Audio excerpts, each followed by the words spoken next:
You ask Tiger to solve. This deals with linear equations with one unknown.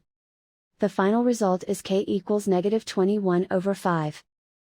Let's solve it step by step. Simplify the expression. Expand the parentheses. Simplify the arithmetic. Group like terms.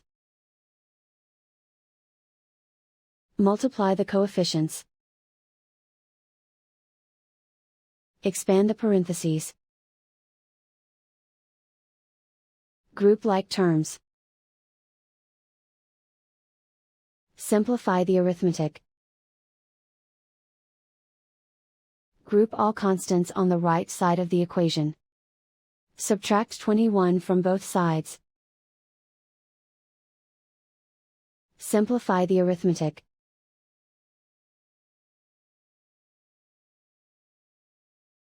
Isolate the k.